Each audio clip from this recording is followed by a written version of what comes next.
At Nui Dat, the distance between a cold beer with your mates and a desperate fight for your life was exactly 50 meters of concertina wire. In the legendary Australian hub of Phuoc Tuy, every digger lived a double life, a mundane routine of red dust and canned rations by day, and a terrifying hunt as ghosts of the jungle by night. Today we step inside the base to see what a single day was really like. The morning at Nui Dat begins not with an alarm clock, but with the cold, heavy realization of vulnerability. At 5:01 a.m., the central base of the 1st Australian Task Force, 1ATF, is a world of monochrome grays and deep shadows. This is the hour of Stand To, a mandatory ritual rooted in centuries of military tradition and sharpened by the brutal realities of the Vietnam War. In the pre-dawn mist that clings to the symmetrical rows of the surrounding rubber trees, every Australian soldier, from the fresh-faced private to the seasoned major, takes his place in the trenches. During Stand To, silence is the absolute rule. The soldiers man the perimeter wire, leaning against sandbags that are perpetually damp from the monsoonal rains. They peer through the soup, the thick tropical fog that reduces visibility to a few dozen meters. This is the most dangerous window of the day. It is the time when the Viet Cong or North Vietnamese Army regulars are most likely to launch a surprise assault, utilizing the transition from darkness to light to mask their movement. For 30 to 45 minutes, the base holds its breath. There is no idle chatter, no clinking of metal, and certainly no cigarettes, as a single spark could give away a position to a sniper waiting in the tree line. The diggers check their SLR L1A1 rifles by touch, ensuring a round is chambered and the safety is on. They listen to the rhythmic sounds of the jungle, the sudden squawk of a bird or the rustle of a leaf, trying to discern if the noise is natural or the sign of an approaching sapper team. This ritual serves a dual purpose. Tactically, it ensures the base is at 100% combat readiness during the peak hour of danger. Psychologically, it transitions the soldier from the vulnerability of sleep to the heightened state of a predator. As the sun begins to bleed through the canopy, turning the mist into a pale orange haze, the tension slowly begins to ebb. Only when the stand-down order is whispered down the line can the men finally relax their grip on their weapons. Stand To at Nui Dat is the heartbeat of the base. It is a somber, focused start to a 24-hour cycle where the line between safety and a firefight is as thin as the concertina wire surrounding the red soil of the camp. For the digger, the day has officially begun, and the first hurdle of survival has been cleared. Once the stand-down order ripples through the perimeter, the oppressive tension of the dawn begins to dissipate, replaced by the mundane necessity of breakfast. For the Australian digger, this is the most sacred time of the morning, the brew up. Returning from the damp trenches to their hoochies, small makeshift shelters constructed from wooden frames and green plastic hutchies, the men immediately begin the process of coaxing heat from the humidity. The center of this ritual is the Tommy cooker, a small, collapsible metal stove fueled by hexamine tablets. These white blocks of fuel burn with a steady blue flame and a faint chemical odor that becomes synonymous with mornings at Nui Dat. In a canteen cup, water is brought to a boil for the essential morning tea or coffee. In the Australian Army, a hot drink is more than just a source of caffeine. It is a psychological reset, a brief moment of civilization amidst the red dust and the looming jungle. Breakfast usually consists of items drawn from the 24-hour combat ration packs, CRPS. A favorite among the soldiers is the ham and lima beans, or the beef and vegetables, often eaten cold or heated slightly over the hexamine flame, if time permits. The infamous hardtack biscuits, known for being durable enough to survive a helicopter drop, but nearly impossible to chew without soaking them in tea, provide a gritty foundation for the meal. Occasionally, those lucky enough to have access to a mess hall might receive fresh supplies, but for the majority of the combat troops, the morning is a trial of canned goods and concentrated nutrients. This is also the time when the mail is distributed, the mail from home that serves as the ultimate lifeline to the world south of the equator. As the soldiers sit on their ammunition crates or cots, they read letters from wives, parents, and girlfriends. These pieces of paper, often crumpled and stained with sweat, are read and reread until the ink fades.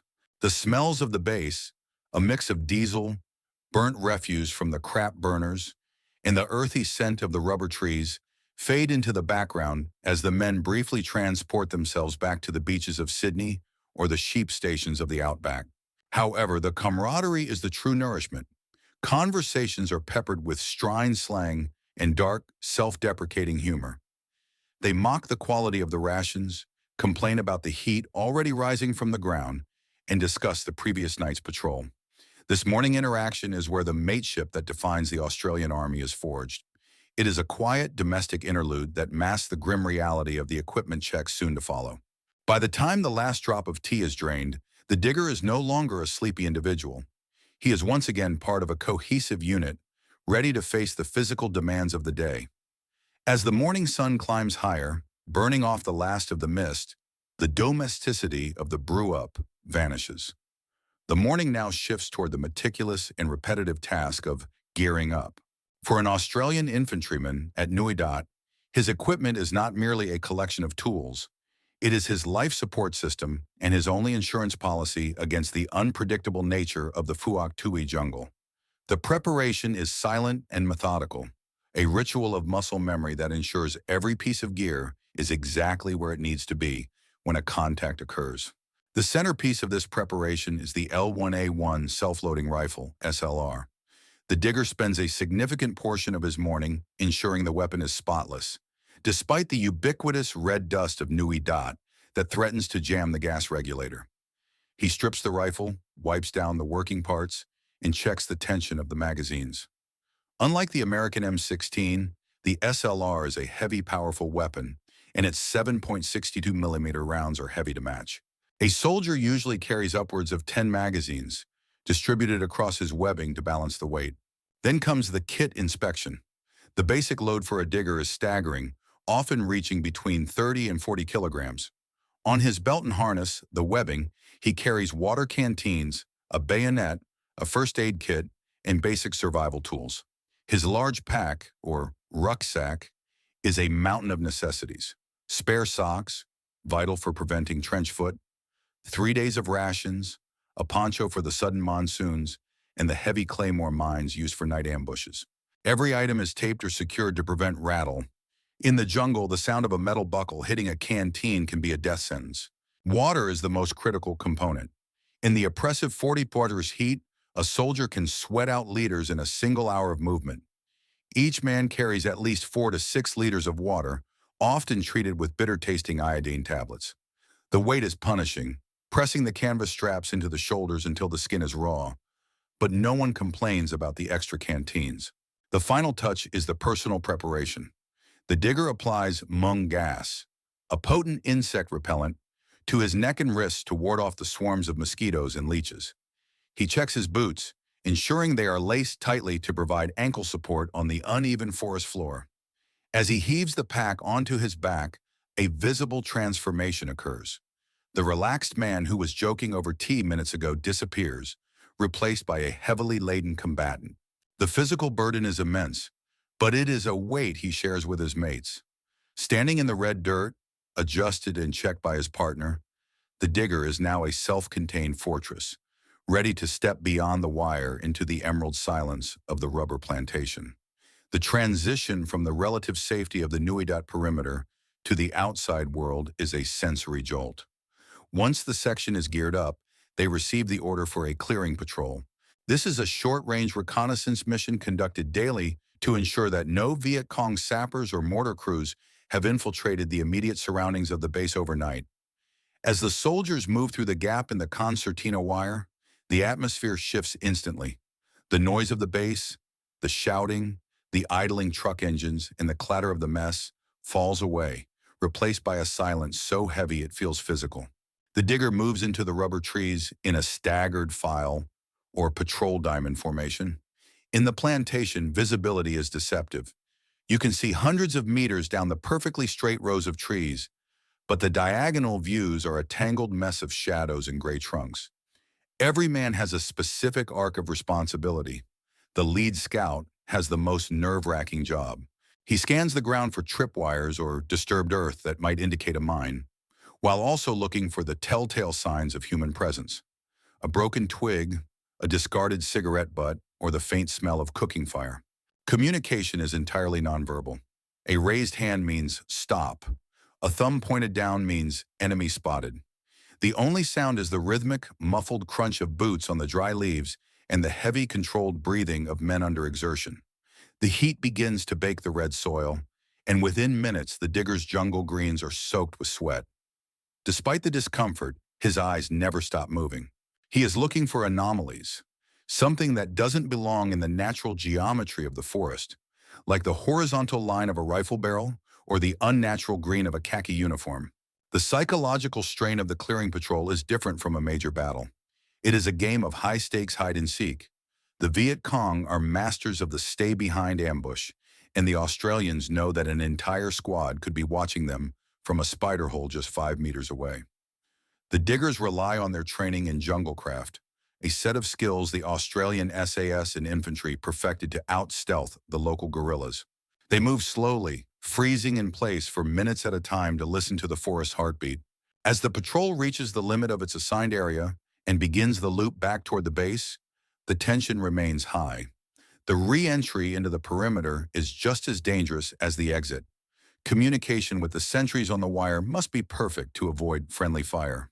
When the section finally clears the wire and re-enters the base, there is a collective, silent exhale. They haven't fired a shot, but the mental exhaustion is equivalent to hours of manual labor. They have successfully pushed back the frontier of the enemy for another morning, keeping the heart of Nui Dat safe for the men inside. By 12 p.m., the sun sits directly overhead, and Nui Dat transforms into a shimmering furnace. The tropical humidity of Phuoc Tuy province reaches its peak, often soaring above 38 degrees, turning the base into an oven of red dirt and stagnant air. For the diggers who are not out on long-range patrols, midday is not a time for rest, but a grueling struggle against the environment and the relentless demands of base maintenance. The most defining characteristic of Nui Dat during these hours is the dust. The volcanic soil of the region, ground into a fine powder by the constant movement of heavy trucks and armored personnel carriers, APCs, is a deep ochre red. It gets into everything: the pores of the skin, the mechanisms of the weapons, and the very food the men eat. Soldiers often work stripped to the waist, their bodies glistening with a mixture of sweat and red grit, making them appear as though they are part of the landscape itself. The work is physically punishing. Labor at midday often involves hard yaka tasks designed to fortify the base. Groups of men can be seen filling hundreds of sandbags to reinforce weapon pits or repair bunkers damaged by the previous night's monsoonal downpour. Others are tasked with the crap-burning detail, a foul but necessary sanitary duty involving diesel and halved oil drums. It is a nauseating, hot, and thankless job that tests the resolve of even the most hardened soldier. Despite the heat, the pace rarely slows. Helicopters, the iconic UH-1 Hueys, clatter overhead, kicking up massive dust devils as they land on the pads to deliver supplies or transport wounded. Every time a bird lands, the men on the ground must shield their eyes and mouths from the stinging red clouds. Communication during these hours is short and irritable. The heat saps the energy and dries the throat, making the lukewarm water in the plastic canteens taste like chemicals. Lunch is a functional affair, often eaten in the shade of a rubber tree or under a piece of canvas. The heat usually kills the appetite, leaving the men to pick at hardtack biscuits or cold tins of fruit salad. There is no escaping the flies, which swarm in black clouds over any open container. In this environment, the digger spirit is visible in its rawest form. They endure the bastardization of the climate with a stoic, dark humor. They mock the sun, they mock the dust, and they mock each other. This shared suffering in the midday heat reinforces the bonds of the unit. They are in the shit together, and as they wipe the red mud from their brows, they know that the physical toll of these hours is just as much a part of the war as the firefights in the jungle. The midday sun is a relentless enemy, but at Nui Dat, the work continues until the shadows finally begin to lengthen. As the sun begins its slow descent toward the horizon, the oppressive intensity of the midday heat finally starts to crack. The air remains heavy, but a subtle shift occurs within the base. For those soldiers who have finished their work details and are not scheduled for immediate night patrols, the late afternoon offers a brief, precious window of respite. This is the hour when the grim machinery of war pauses just long enough for the digger to reclaim a fragment of his civilian identity. The social heart of this period is often centered around the luscum bowl or the various improvised canteen areas scattered among the battalion lines. At Nui Dat, relaxation is a communal affair. It is here, under the shade of makeshift awnings or within the corrugated iron walls of a mess hut, that the Australian concept of mateship is most visible. It is not found in grand speeches, but in the simple, quiet act of sitting together in the dirt. A defining ritual of the late afternoon is the cold beer. Regulations are strict, usually limited to 2 cans of Victoria Bitter or Foster's per man. But these lukewarm tins are treated with the reverence of fine wine. To a man who has spent the day digging trenches in red dust or patrolling through a humid swamp, that first sip is a sensory bridge back to the pubs of Brisbane or Melbourne. The cans are often cooled in fridges, consisting of ammunition boxes filled with water and a dash of fire extinguisher foam or salt, a testament to the digger's ingenuity. In these moments, the conversation rarely touches on the grand strategy of the war. Instead, it is a flow of piss-taking and yarns. They talk about Australian rules football, the horse races back home, or the cars they plan to buy when their NASHO, National Service, stint is over. There is a specific kind of dark, dry humor that permeates the air, a way of processing the absurdity of their situation. Laughter erupts over an anecdote about a sergeant's mishap or a particularly foul batch of rations. This levity is a vital defense mechanism. It prevents the 1,000-yard stare from setting in. Some men use this time for personal admin. They shave using a bit of water caught in a steel helmet, write a few more lines in a letter home, or play a game of 2-up in a quiet corner of the camp. Others might engage in a spontaneous game of touch rugby or cricket using a piece of scrap wood for a bat and a taped-up bundle of rags for a ball. But even in relaxation, the war is never truly absent. The distant rhythmic crump of harassment and interdiction artillery, fire from the 105mm batteries provides a constant background beat. Every man keeps his SLR within arm's reach, and his ears are subconsciously tuned to the radio net or the sudden change in the pitch of an incoming helicopter. The respite of the late afternoon is a thin, fragile layer of normalcy, a necessary indulgence that recharges the spirit before the shadows grow long and the base prepares for the coming darkness. As the sun dips below the canopy of the rubber trees, casting long skeletal shadows across the red dust, the atmosphere at Nui Dat undergoes a profound and chilling transformation. The casual banter of the afternoon evaporates, replaced by a focused, predatory silence. This is the changeover, the transition from the defensive posture of the day to the offensive mastery of the night. For the infantry sections assigned to ambush duty, twilight is the most critical hour of the day. The preparation for a night ambush is a study in professional paranoia. In the fading light, the diggers perform a final, meticulous check of their equipment. They apply fresh cam stick, dark green and black grease paint, to their faces, necks, and hands, blurring the natural lines of the human form until they are nothing more than silhouettes. Every piece of metal that might catch the moonlight is taped over. They jump up and down in place, listening for the slightest clink of a loose buckle or a rattling magazine. If it makes a sound, it is silenced. The weaponry for the night is specialized. In addition to their SLRs, the section carries a disproportionate amount of claymore mines. These curved olive-drab boxes, embossed with the words "front toward enemy," are the primary killers in an Australian ambush. The soldiers check the firing wires and the clackers, detonators, with obsessive care. They also pack M79 grenade launchers and extra fragmentation grenades. In the close quarters chaos of a night contact, high-volume area denial fire is the only thing that matters. As the last rays of light fade into a bruised purple, the ambush party gathers for a final briefing. The patrol commander reviews the kill zone, the withdrawal routes, and the password of the night. There is no room for error. In the pitch-black jungle, friendly fire is a constant, terrifying possibility. The diggers don't speak. They use hand signals to confirm they are ready. They apply a fresh layer of insect repellent, not to avoid the sting, but to prevent a sudden involuntary movement or a slap that would give away their position in the silence of the night. Then they move. The section slips through a designated gate in the wire, moving into the no man's land beyond the base.